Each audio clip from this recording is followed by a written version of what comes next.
Shalom saudara, apa kabarnya? Pasti tetap bersemangat dan bersuka cita senantiasa. Nah, edisi Voice of Pentecost kali ini, kita akan membahas tentang tertanam di gereja lokal. Mungkin saudara pernah mengalami di mana aspirasimu ditolak di gereja lokal. Atau pernah merasa dicuekin oleh gembala. Mungkin pernah dikecewakan dan berujung kita pindah-pindah gereja mencari tempat yang nyaman untuk beribadah. Saya ingin katakan bahwa saudara harus tetap tertanam di gereja lokalmu. Markus 4 ayat 26-29 memuat sebuah perumpamaan singkat tentang kerajaan Allah yang digambarkan dengan proses bercocok tanam. Ayat 27 berkata, "Lalu pada malam hari ia tidur dan pada siang hari ia bangun. Dan benih itu mengeluarkan tunas dan tunas itu makin tinggi. Bagaimana terjadinya tidak diketahui orang itu." Setiap proses untuk bertumbuh yang dialami sebuah benih terjadi di dalam tanah. Di tempat gelap, di mana tidak seorang pun yang bisa melihat dan mengetahuinya. Demikian pula dengan setiap kita sebagai benih.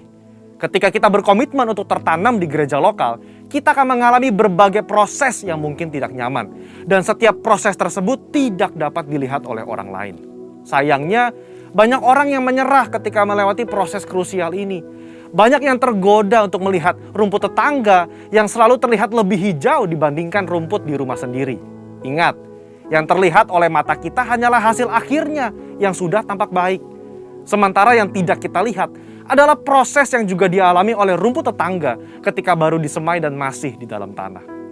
Di era pandemi COVID-19 ini, di mana kita harus beribadah secara virtual, semua gereja berlomba-lomba dalam menyajikan konten yang terbaik, display yang estetik, musik yang menarik, dan kemampuan editing yang kekinian.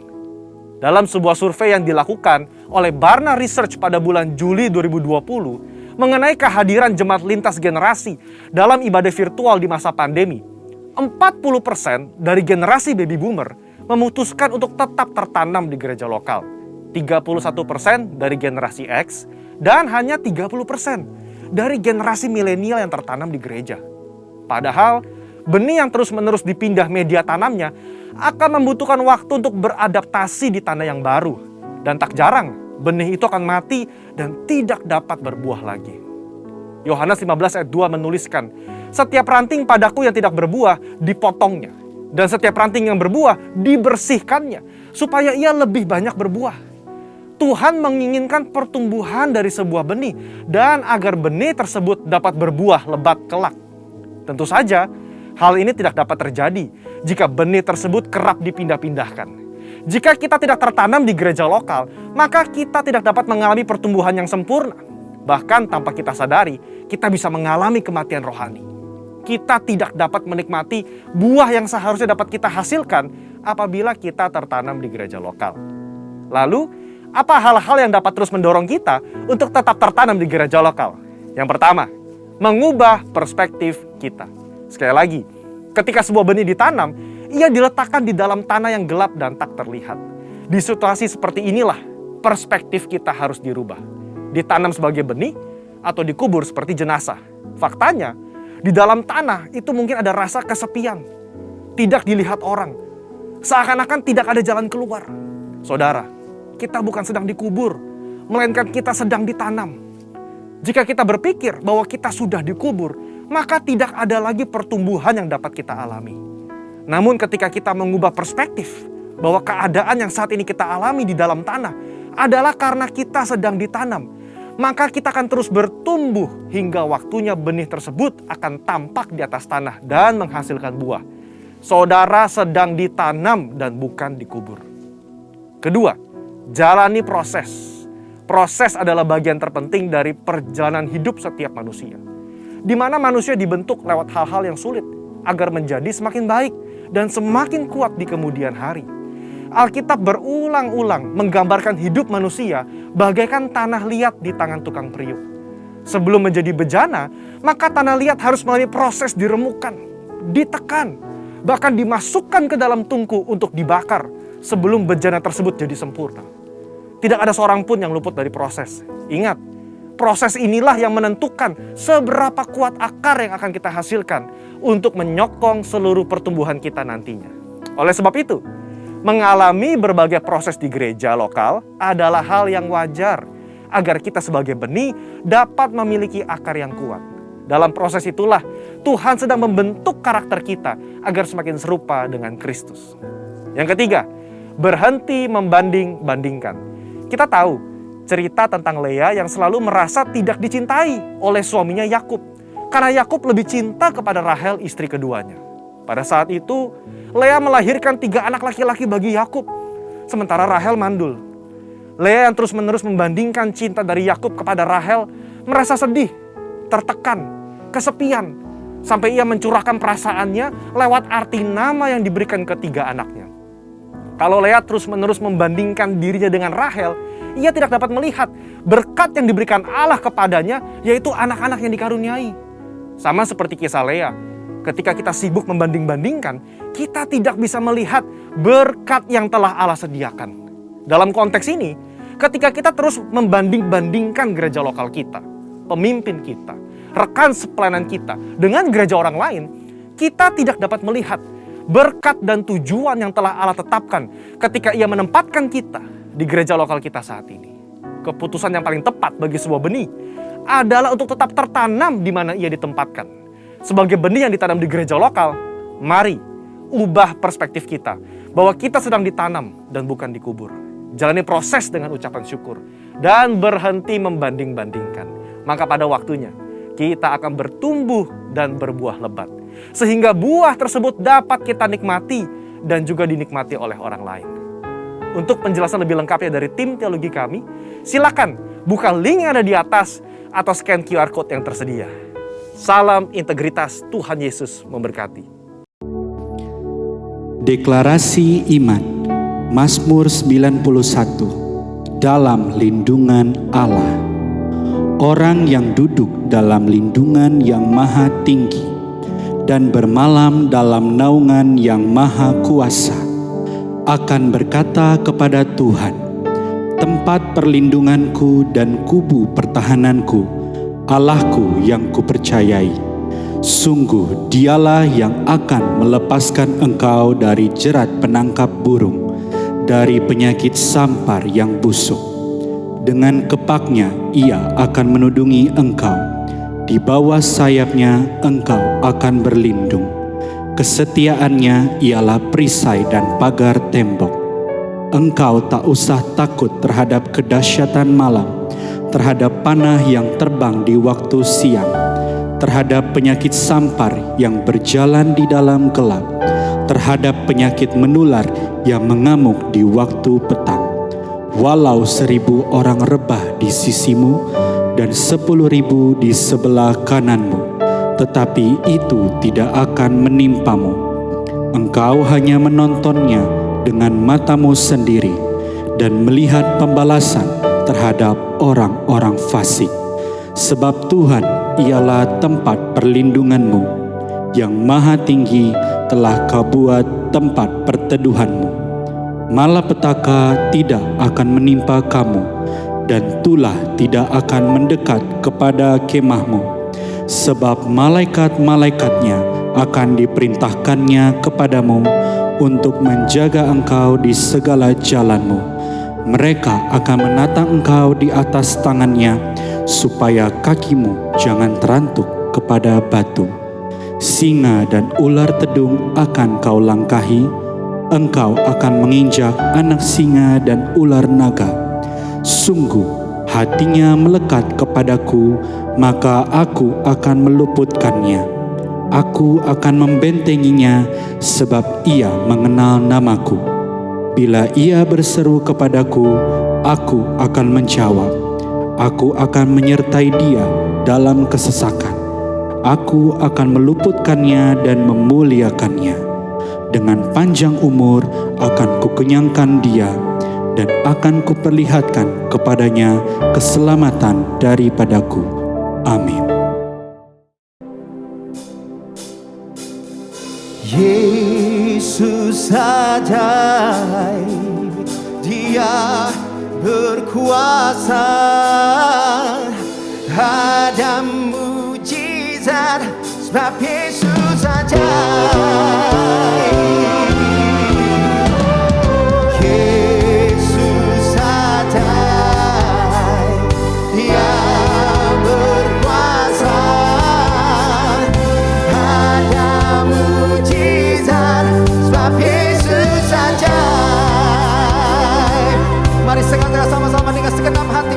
hadapan Tuhan. Yesus ajaib, Tuhanku ajaib, kasih-Nya ajaib bagiku.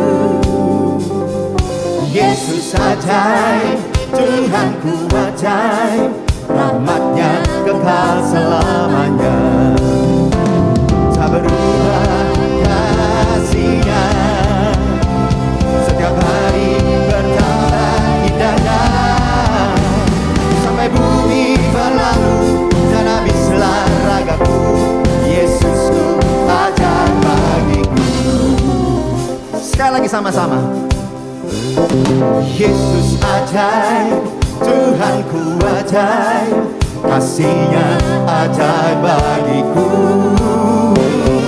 Yesus ajaib, Tuhanku ajaib, rahmat-Nya kekal selamanya. Tak berubah, tak berubah kasih-Nya, setiap hari indahnya.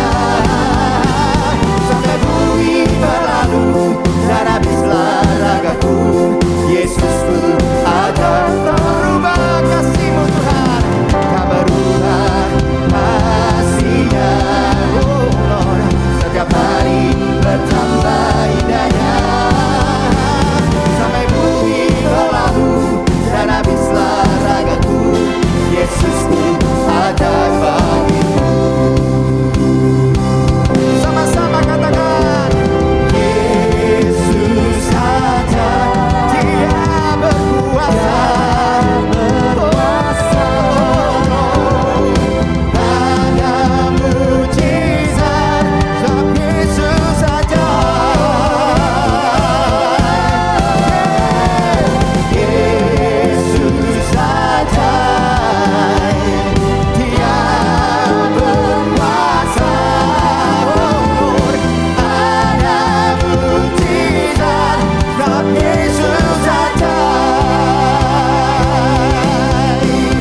Kami percaya Tuhan, ada mujizat di tengah-tengah kami, di rumah demi rumah, sebab Tuhan Yesus ajaib sampai selama-lamanya. Come on, mari umat Tuhan, Yesus ajaib. Yesus ajaib, Dia berkuasa, berkuasa. Ada mujizat, sebab Yesus ajaib. Sama-sama katakan, tak berubah kasih-Nya, oh Lord. Setiap hari bertambah indahnya. Sampai bumi berlalu dan habislah ragaku, Yesusku ajaib bagiku. Tak berubah kasih-Nya, setiap hari bertambah indahnya. Sampai bumi berlalu dan habislah ragaku, Yesusku ajaib bagiku. Yesus ajaib, Dia berkuasa. Oh Lord, ada mujizat, ada mujizat. Oh Lord, ada mujizat, sebab Yesus ajaib.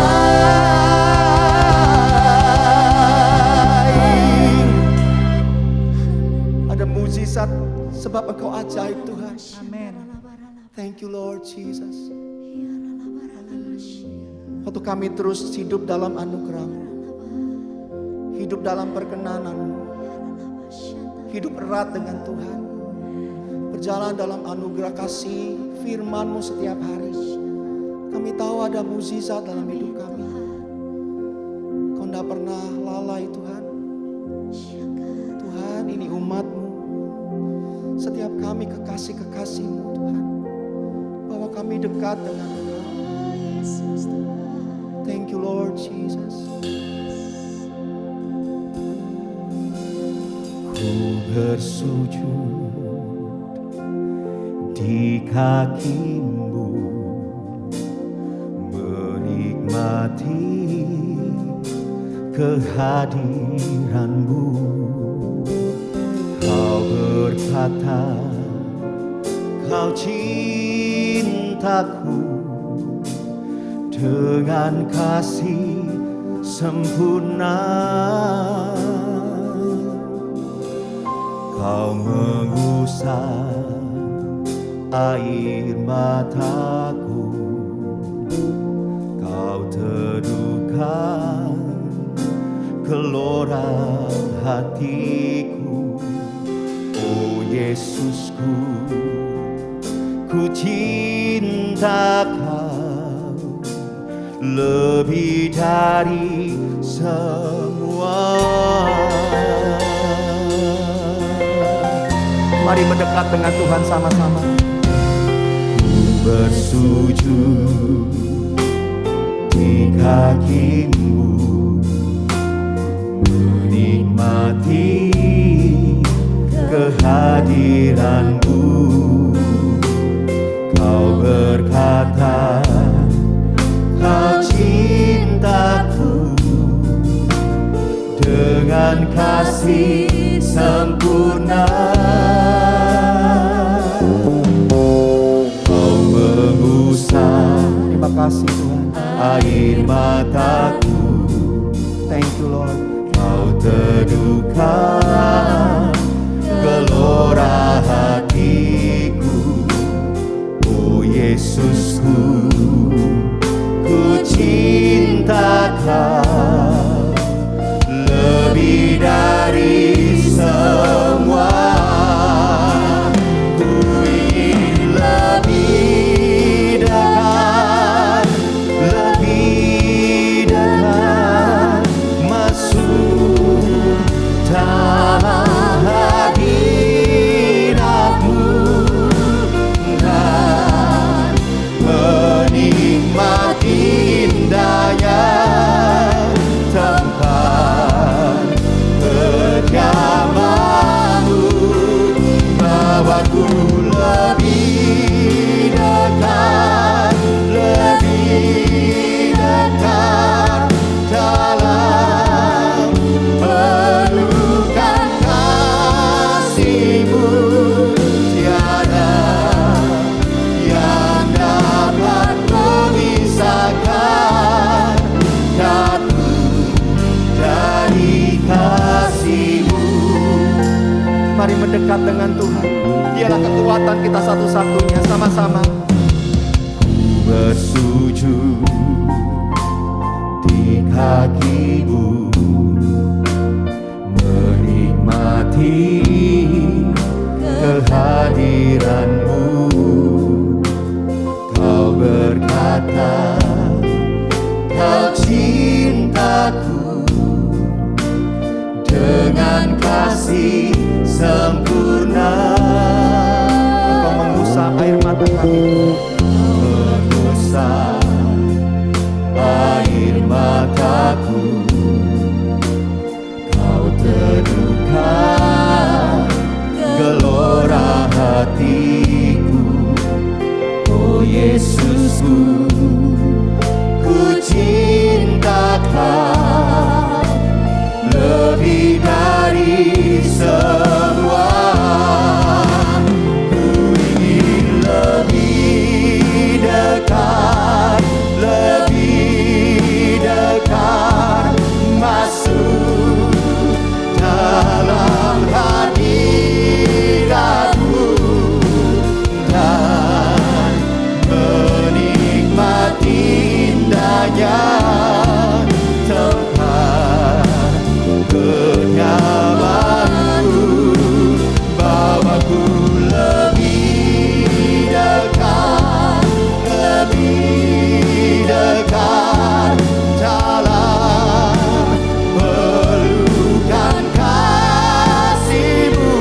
Mari angkat tangan sama-sama. Ku ingin lebih dekat, lebih dekat, masuk dalam hadirat-Mu dan menikmati indahnya tempat kediaman-Mu. Bawaku lebih dekat, dalam pelukan kasih-Mu. Tiada yang dapat memisahkan aku dari kasih-Mu. Tiada yang dapat memisahkan aku dari kasih-Mu. Tiada ya Tuhan, tiada yang dapat memisahkan aku dari kasih-Mu. Kasih-Mu, Lord.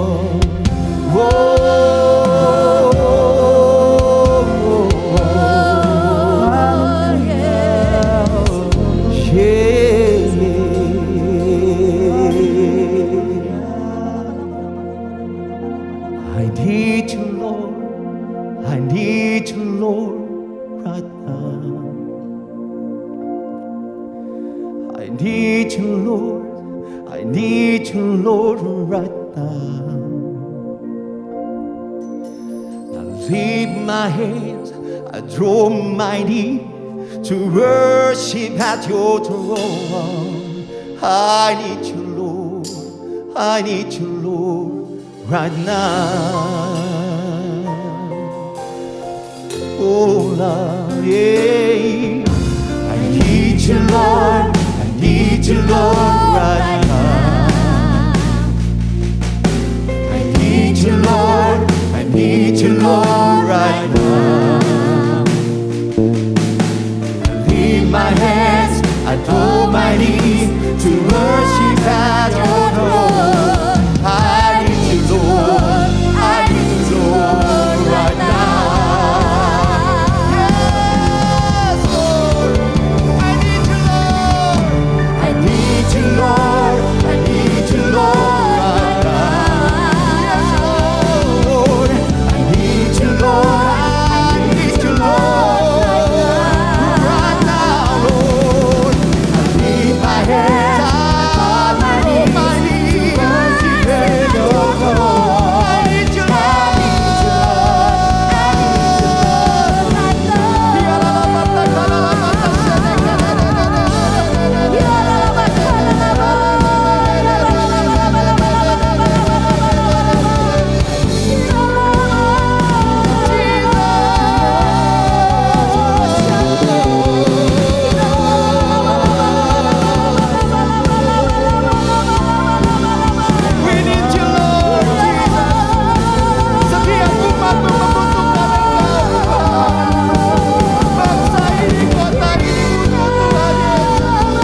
kita perkatakan Pentakosta ketiga.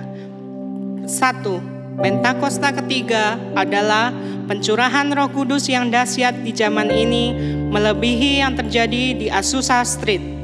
2. Pentakosta ketiga akan mengakibatkan penuaian jiwa yang terbesar dan yang terakhir sebelum Tuhan Yesus datang kembali. 3. Pentakosta ketiga akan membangkitkan generasi Yeremia, yaitu anak-anak muda yang dipenuhi Roh Kudus, cinta mati-matian kepada Tuhan Yesus, tidak kompromi terhadap dosa, dan akan bergerak untuk memenangkan jiwa. 4. Pentakosta ketiga lahir di Indonesia dan bergerak ke bangsa-bangsa. Gerakan ini dari timur ke barat dan akan kembali ke Yerusalem.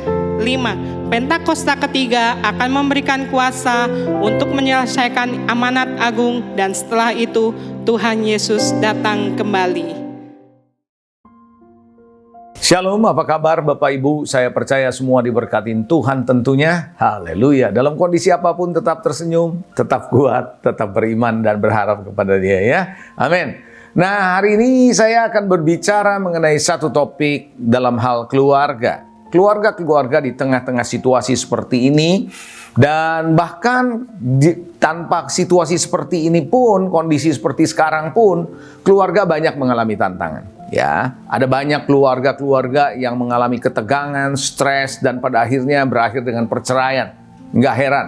Dan ada juga yang berakhir dengan bunuh diri bahkan. Nah, hari ini secara khusus saya akan berbicara tentang saling percaya dalam keluarga.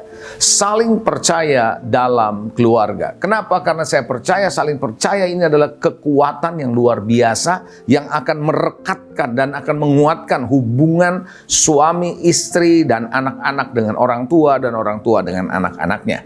Oleh karena itu, saudara, kita di keluarga di zaman sekarang ini sangat terpapar dengan internet, dengan teknologi, sehingga ada begitu banyak, saudara, serangan dari dunia maya pada keluarga, baik dari pihak ayah atau suami, ibu atau istri, dan anak-anak tentunya. Sehingga kita tidak luput dari serangan musuh-musuh yang ada untuk mencoba keluarga menjadi retak. Oleh karena itu, rasa saling percaya menjadi satu kekuatan buat sebuah keluarga. Yang setuju sama saya boleh katakan amin.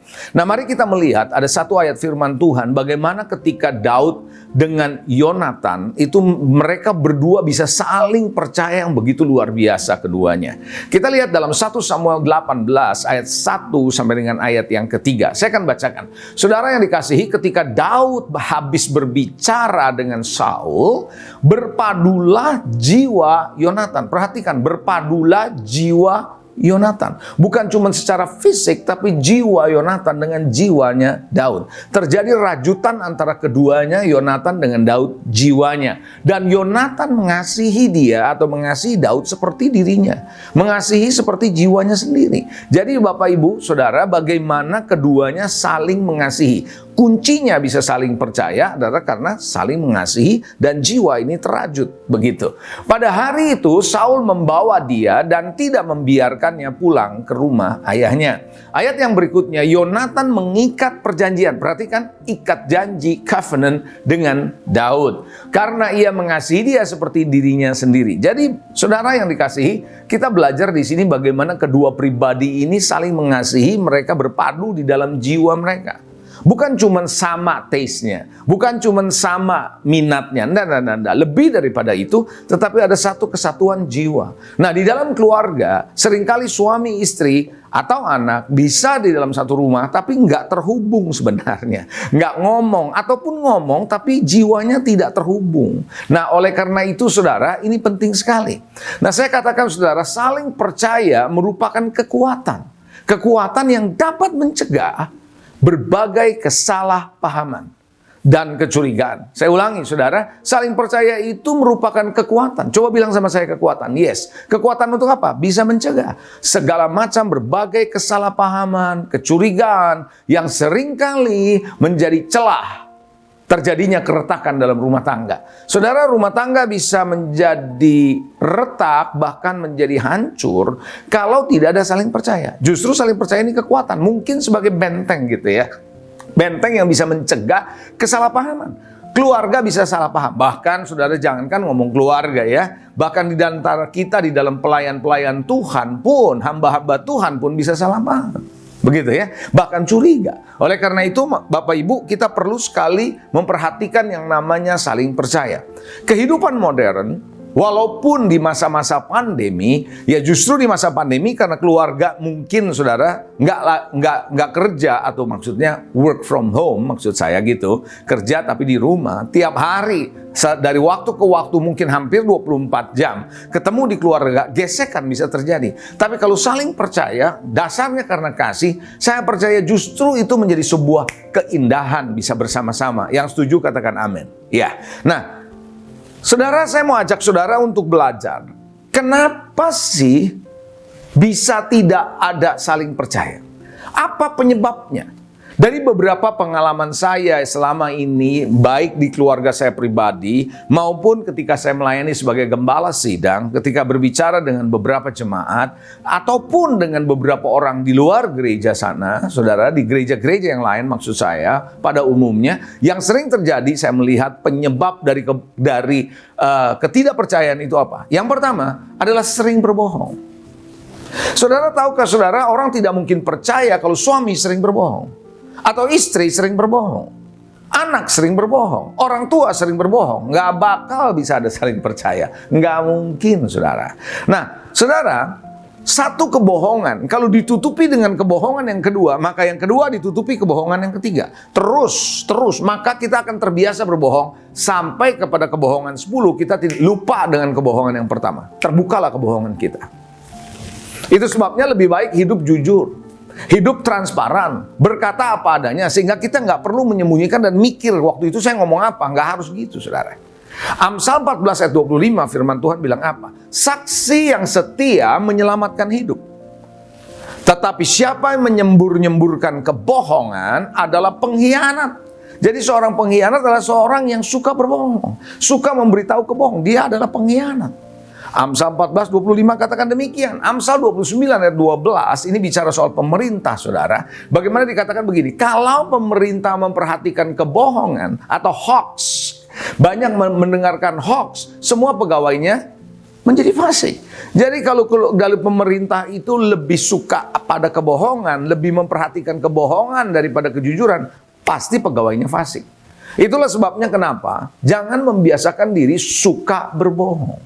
Berbohong itu bisa saja kita sembunyikan, tapi suatu hari akan ketahuan, saudara. Karena manusia nggak bisa ingat semua kebohongannya. Karena tadi saya bilang, satu kebohongan pasti akan ditutupi dengan kebohongan kedua, pasti ditutupi dengan yang ketiga, dan seterusnya, bukan? Coba perhatikan. Begitu kan, saudara? Iya, anak kita aja nggak usah jauh-jauh. Kalau dia sekolah dia berbohong, 1 kali, 2 kali, orang tua pasti tahu. Aha, kamu berbohong. Karena ngomongan kamu yang sekarang sama yang pertama nggak nyambung gitu loh. Paham nggak, saudara? Ya, oleh karena itu hati-hati ya. Yang pertama adalah sering berbohong. Yang kedua, kenapa orang bisa tidak percaya? Karena tidak setia. Karena tidak setia, suka main di belakang, suka sembunyi-sembunyi, saudara. Sehingga ada hubungan affair di luar, saudara. Ya, saudara yang dikasih non tidak setia. Tidak setia dengan istri, tidak setia dengan suami. Ini hati-hati. Keluarga, apalagi di era seperti ini, semua mungkin lewat gadget, saudara. Sehingga orang berkata bahwa melalui gadget kita bisa apa yang namanya ketemu dengan orang-orang yang dulu. Ya, CLBK ya, cinta lama bersemi kembali atau bertumbuh kembali. Sering terjadi seperti itu.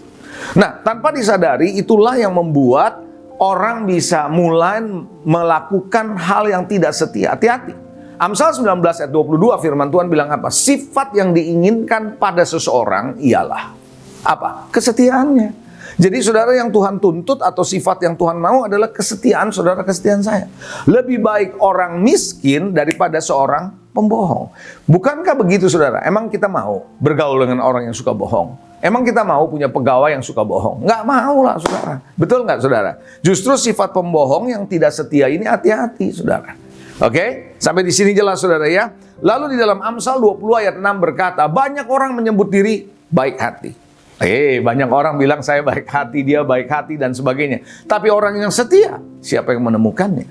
Saudara tahukah, saudara? Menemukan orang cerdas, menemukan orang terampil, ya, menemukan orang yang mau kerja, banyak, tapi menemukan orang yang setia tidak mudah. Saudara, kata bahasa Inggris setia adalah faithful. Asal katanya adalah faith. Jadi iman itu dan kesetiaan itu sama, saudara. Oleh karena itu orang yang setia adalah orang yang beriman. Orang yang beriman adalah orang yang setia. Saudara dan saya orang beriman. Kalau kita orang beriman percaya sama Tuhan, kita seharusnya menjadi orang yang setia. Yang setuju katakan amin. Haleluya. Amin, saudara. Itu sebabnya kenapa ketika ada 3 orang hamba yang dikasih oleh majikannya 1 talenta, 2 talenta, dan 5 talenta. Masih ingat kisah perumpamaan tentang talenta? Yang 2 talenta mengembangkan menjadi 4. Yang 5 talenta mengembangkan jadi 10. Saya fokus kepada yang 2 ini. Nah, saudara, apa yang Tuhan katakan kepada yang 2 talenta dan 5 talenta yang mengembangkan 2 kali lipat, ya, 2 jadi 4, 5 jadi 10. Tuhan bilang begini, baik benar perbuatanmu, hai hambaku, yang baik, perbuatannya baik memang. Dia bilang, baik benar perbuatanmu, what you do is good. Apa yang kau lakukan baik. Oleh karena apa? Karena dia bilang, baik benar perbuatanmu, hai hambaku, the person, orangnya, hambanya, yang baik dan setia. Jadi saudara, ukuran Tuhan adalah bukan cuma perbuatan baik, karena perbuatan baik adalah hasil dari orang yang baik dan setia. The being, orangnya. Itu sebabnya kenapa di dalam keluarga perlu yang namanya kesetiaan dimulai dari orangnya. Haleluya. Yang ketiga, kenapa orang tidak bisa percaya, saling tidak percaya? Karena tidak menepati janji, nggak pegang komitmen. Betul nggak, saudara? Bagaimana kalau Anda berbisnis dengan orang yang nggak pegang komitmen? Anda percaya? Nggak bakal, saudara. Bagaimana kita bisa mempercayai seorang hamba Tuhan, seorang pelayan Tuhan, seorang volunteers di gereja, pekerja di gereja, kalau mereka tidak punya komitmen? Tidak menepati janji, tidak punya komitmen. Dalam Amsal 2 ayat 16-17, firman Tuhan bilang begini, supaya engkau terlepas dari perempuan jalang, dari perempuan asing yang licin perkataannya. Ini bicara soal kesetiaan di dalam pernikahan, ya, komitmen atau ikat janji, ya. Saudara menepati janji, yang meninggalkan teman hidup masa mudanya dan melupakan perjanjian Allah. Makanya pernikahan itu selalu waktu didoakan, waktu diberkati adalah ada perjanjian, ikat janji, ada covenant. Saudara saling mengikatkan diri. Halo, amin saudara. Yes. Di dalam Mazmur 12 ayat ke-7 bagaimana Tuhan menyatakan, pemazmur menyatakan tentang janji-janji Tuhan. Janji Tuhan adalah janji yang murni. Bagaikan perak yang teruji, 7 kali dimurnikan dalam dapur peleburan di tanah. Lalu ayat yang ke-8 katakan, engkau Tuhan yang akan menepatinya. Engkau akan menjaga kami senantiasa terhadap angkatan ini. Jadi saudara, pemazmur sedang mengatakan kalau Tuhan berjanji bisa dipegang. Dia komit dengan janjinya. Bahkan Tuhan bilang, sekalipun engkau tidak setia, aku tetap setia. Halo. Amin, saudara. Nah, oleh karena itu, saudara yang dikasihi Tuhan, ayo kita belajar untuk saling percaya di dalam keluarga. Apa akibatnya kalau tidak saling percaya? Saya perhatikan, saudara, keluarga kalau sudah tidak ada saling percaya, waktu konseling kita bisa tahu kok. Ini berarti saling percayanya sudah hilang. Anda juga akan tahu, rasa percaya itu sudah nggak ada lagi di dalam hubungan ini. Kenapa? Kita melihat akibat dari saling tidak percaya, ya. Siap ya, saudara ya? Ini kita belajar, saudara, untuk mengintrospeksi diri kita masing-masing dalam keluarga. Yang pertama, kecurigaan. Orang kalau sudah nggak percaya, curiga, salah paham, konflik, ya, dia kemana aja ditanya dan sebagainya. Jangan heran, saudara, timbul kecurigaan. Kecurigaan ini justru pada akhirnya masing-masing pihak jadi nggak enak gitu. Suami curiga sama istri nih, maka dia akan mulai cari tahu dan sebagainya. Nah, istri juga sama halnya. Saudara bayangkan, saudara, kalau hidup dalam kecurigaan. Kenapa orang bisa curiga? Karena ada sesuatu yang salah. Barangkali, saudara, salah satunya tadi saya bilang mungkin sering berbohong, tidak setia, yang tadi saya sebutkan. Mulai curiga. Kecurigaan itu bibit awal. Dan itu akibatnya nanti saling tidak percaya itu udah nggak enak hubungan kalau sudah curiga. Betul nggak? Iya dong. Yang kedua, saudara, kenapa? Apa akibatnya kalau orang sudah tidak percaya satu sama lain? Komunikasi menjadi berbelit-belit. Nggak akan straightforward. Nggak akan langsung kepada tepat pada sasaran. Nggak akan ngomong apa adanya. Nggak, berbelit-belit. Muter-muter. Karena udah nggak bisa dipercaya. Karena suka berbohong mungkin. Karena sudah tidak setia mungkin. Mencoba menutupi kebohongan mungkin. Jadi ngomongnya muter-muter. Pernah ketemu orang yang ngomongnya berbelit-belit, muter-muter. Sebenarnya orang ini adalah orang yang sulit dipercaya. Akibat tidak dipercaya, akibat ketidakpercayaan, ya begini yang terjadi. Komunikan harusnya suami istri apa adanya, terbuka, nggak ada yang ditutup-tutupi, betul? Kalau ada yang ditutup-tutupi, pasti ada yang nggak benar. Saya melihat begini, saudara. Apapun yang sembunyi-sembunyi, perhatikan baik-baik ya. Apapun yang dilakukan secara sembunyi-sembunyi, pasti dasarnya dosa. Dari mana saya bisa ngomong begini? Ketika Adam dan Hawa bersama dengan Tuhan, sebelum mereka jatuh dalam dosa, nggak ada yang ditutupi sama mereka. Tapi ketika Adam jatuh dalam dosa, dia menutupi dirinya, bahkan dia bersembunyi. Makanya orang-orang yang melakukan sesuatu dengan bersembunyi dan nggak mau ketahuan, pada umumnya, itu ada dosa di balik itu. Ada yang nggak bener aja. Halo, amin. Nah, yang ketiga, saudara, akibat dari ketidakpercayaan adalah tidak adanya kemesraan, tidak adanya keintiman, tidak lagi ada kehangatan cinta, nggak ada. Di rumah sih tiap hari, WFH, work from home, ya. Di rumah sih tiap hari, tapi nggak ada kemesraan, nggak ada keintiman.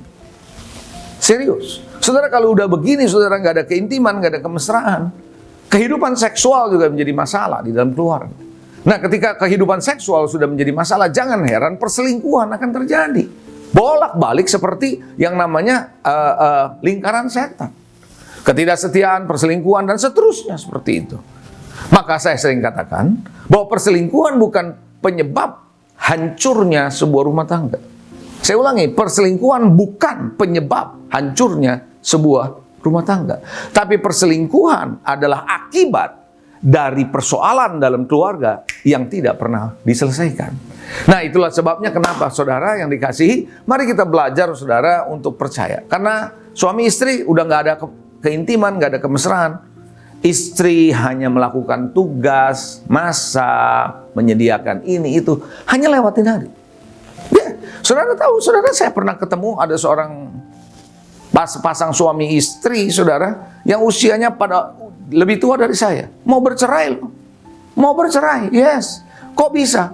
Udah punya cucu lagi mau bercerai. Bayangkan nggak, saudara? Yes, kenapa? Karena udah nggak bisa dijadikan satu lagi. Yang keempat, saudara, akibat dari rasa tidak percaya muncul adalah hubungan menjadi dangkal, saling jaga jarak. Coba lihat suami istri jaga jarak. Walaupun di rumah jaga jarak, nggak mau. Saudara, hubungan kalau sudah dangkal nggak enak. Hubungan tuh nggak deep. Kalau hubungan nggak deep, cuma hanya dia berselancar di atas. Itu yang namanya surfing. Tapi kita harusnya diving. Harus ada sesuatu yang dalam. Bukan cuma surfing on the surface. Jangan cuma sekedar berselancar di atas. Jangan cuma hanya dangkal di permukaan. Berapa banyak, saudara, hati-hati loh, saudara. Kadang-kadang di sosial media kita melihat di Instagram, kelihatannya mesra, tapi dangkal sebenarnya. Keluarganya sebenarnya sedang bermasalah. Saya tahu kok ada yang begitu.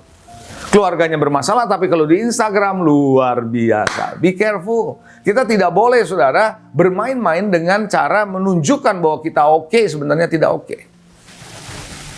Halo, amin, saudara. Hubungan menjadi dangkal dan menjaga jarak. Lihat, kalau ada di antara saudara keluarga yang seperti ini, hati-hati. Jangan-jangan rasa tidak percaya sudah ada di situ.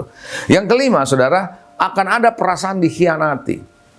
Akibat dari saling tidak percaya karena merasa dikhianati, saudara. Yes, dia akan merasa dikhianati karena tadi tidak setia, suka bohong, dan seterusnya. Makanya Alkitab bilang dalam Amsal 18 ayat 19 apa? Bahwa saudara yang dikhianati lebih sulit dihampiri daripada kota yang kuat. Tuh, saudara sulit dihampiri, sulit diajak ngomong, sulit terbuka, tertutup, begitu seterusnya. Maka dia akan menarik diri. Maka dia akan jalan sendiri. Udah lu gua satu rumah sih. Hati-hati loh. Dalam rumah tangga harus punya saling percaya. Bisa katakan amin? Anda siap? Saya percaya Tuhan mau memulihkan keluarga. Yesus belum datang, Kisah Rasul berkata 3:21, bahwa dia belum datang ke dunia ini. Kenapa? Sampai segala sesuatu, pemulihan segala sesuatu terjadi. Salah satu pemulihan yang perlu adalah rumah tangga, keluarga. Karena gini, ketika keluarga bermasalah, saya yakin kemana-mana bermasalah. Pekerjaan bermasalah, bisnis bermasalah, apalagi di pelayanan. Waktu saya masih menjadi banker, saudara. Waktu saya masih menjadi bankers, saya ketemu seorang klien, ya cukup oke, perusahaannya gede. Ini adalah perusahaan Jepang, dan dia adalah orang Jepang, eksekutif Jepang yang sudah tinggal di Indonesia 17 tahun. 17 tahun. Saya bertanya kepada dia bisa bahasa Indonesia, dan saya bertanya kepada dia, bagaimana kehidupan orang-orang Jepang? Dia bilang begini, banyak orang-orang Jepang yang sering kali mengabaikan kehidupan keluarga demi pekerjaan yang mereka cari. Dia katakan demikian. Dan kami, katanya, di perusahaan, di pabrik di Jepang, banyak justru percaya kalau orang-orang punya masalah di rumah tangga, biasanya punya masalah di pekerjaan. Oh ya? Yes. Makanya kadang-kadang kita perlu sebagai manajer meng-approach mereka, meng-counseling mereka. Saya bilang, what? Yes. Karena kalau di rumah bermasalah kerjaan nggak benar, dia bilang. Karena menurut mereka, excellent itu tidak hanya terjadi di pekerjaan, tapi excellent itu dalam keseharian. Wow, luar biasa. Karena itu saudara, ayo kita belajar untuk membangun saling percaya. Are you ready? Bagaimana caranya saudara dan saya membangun kehidupan atau hubungan yang saling percaya? Anda siap untuk menjadi orang yang bisa saling percaya? Keluarga-keluarga perlu saling percaya. Saya berdoa lewat khotbah ini, lewat pesan ini, biar jangan sampai saya udah nggak percaya, artinya gini, lu jalan sama temen, gua jalan sama temen, pulang ke rumah, jadi seolah-olah nggak kenal. It's like alien gitu, jadi asing gitu kan, nggak lucu saudara. Ya, bagaimana membangun hubungan saling percaya? Yang pertama, belajarlah untuk jujur. Belajarlah untuk jujur dan transparan. Jangan suka menyembunyikan apapun. Karena kalau kita mau mulai saling percaya, satu-satu masing-masing harus belajar untuk jujur. Berkata apa adanya, transparan. Dan tentu waktu jujur, kedua-duanya harus punya saling mengasihi dan punya pengampunan. Karena kalau jujur nggak disertai dengan pengampunan, bisa ramai itu saudara.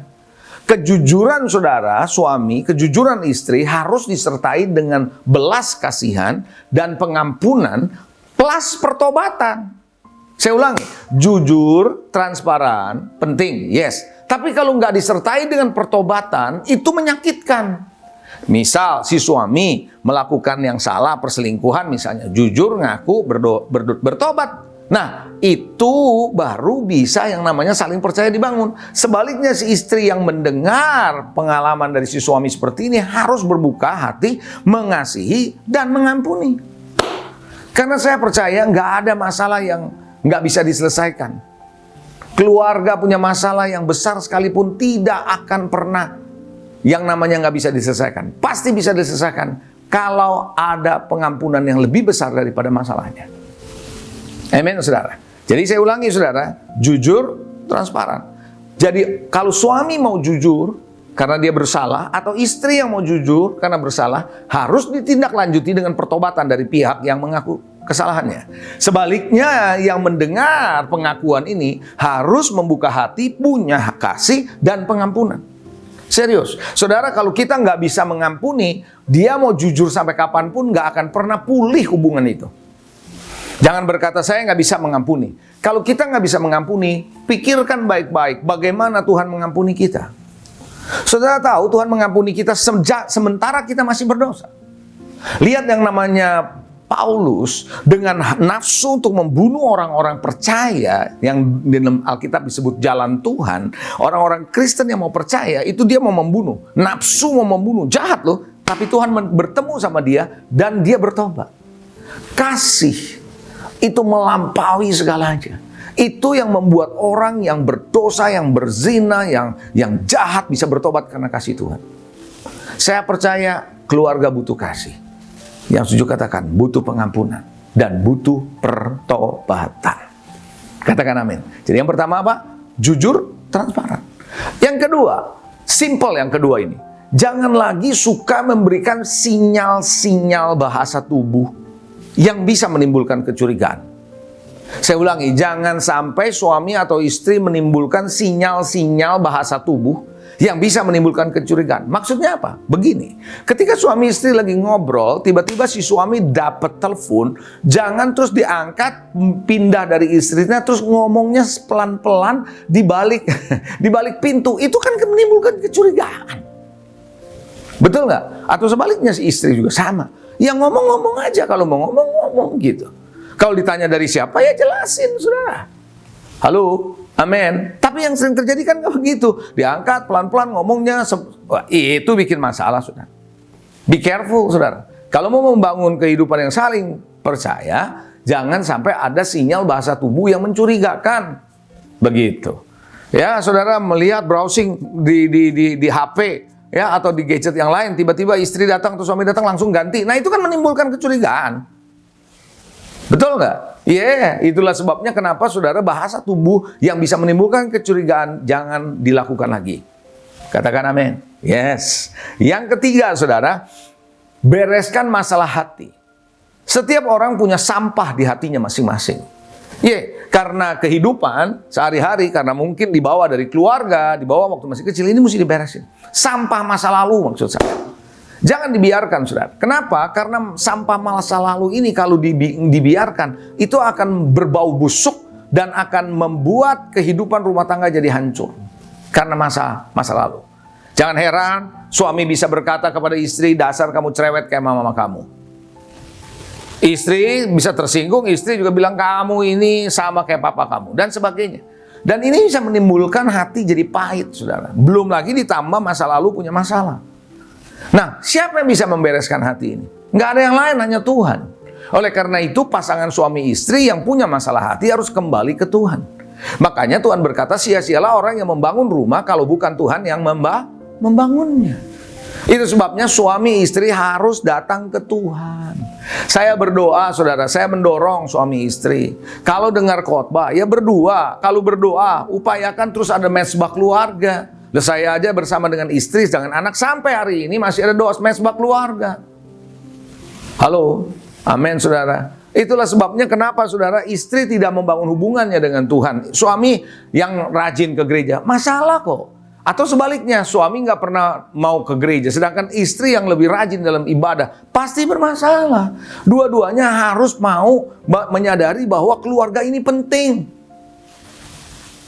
Tahukah saudara yang dikasih Tuhan, keluarga adalah kekuatan buat kita suami istri, orang tua, anak-anak di dalam kehidupan rumah tangga.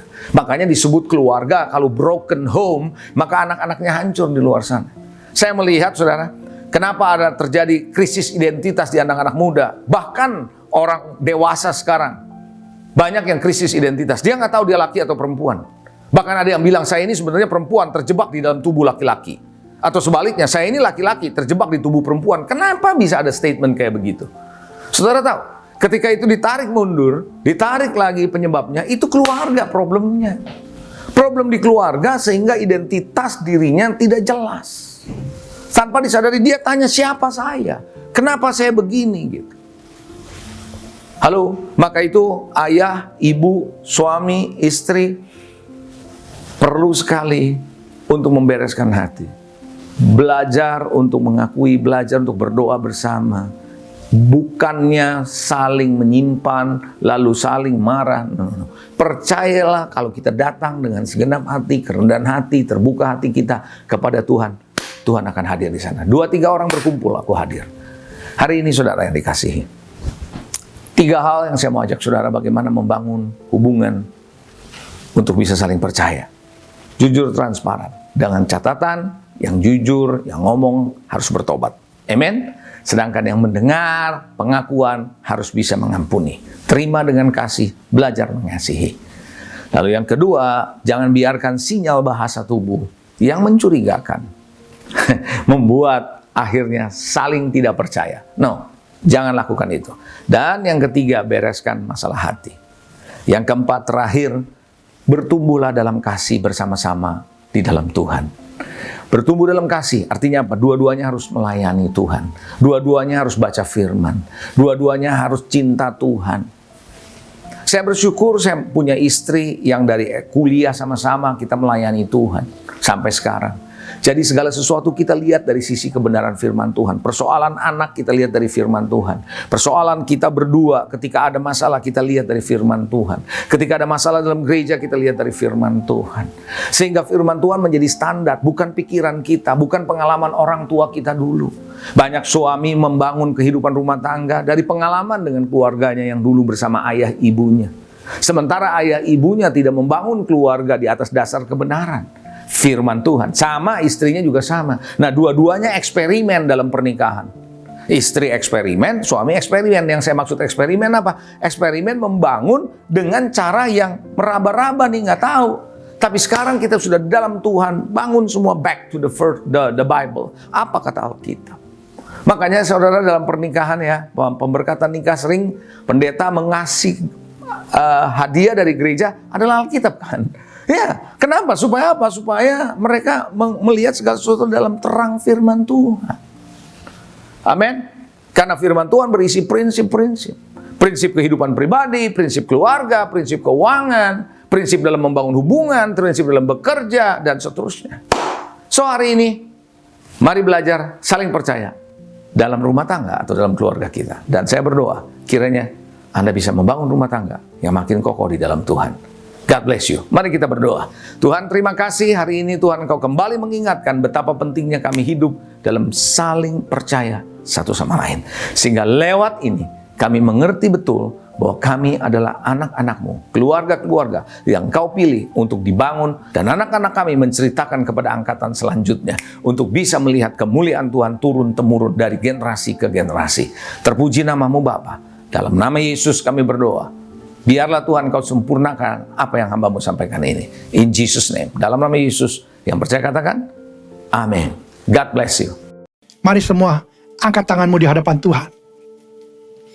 Kekasih-kekasih Tuhan, saat ini terimalah damai sejahtera, sukacita, berkat yang berlimpah-limpah dari Bapa di surga melalui anaknya yang tunggal, Yesus Kristus Tuhan, dan persekutuan dengan Roh Kudus menyertai saudara-saudara mulai hari ini sampai Maranatha Tuhan Yesus datang untuk kedua kalinya, bahkan sampai selama-lamanya. Mari semua yang percaya katakan amin.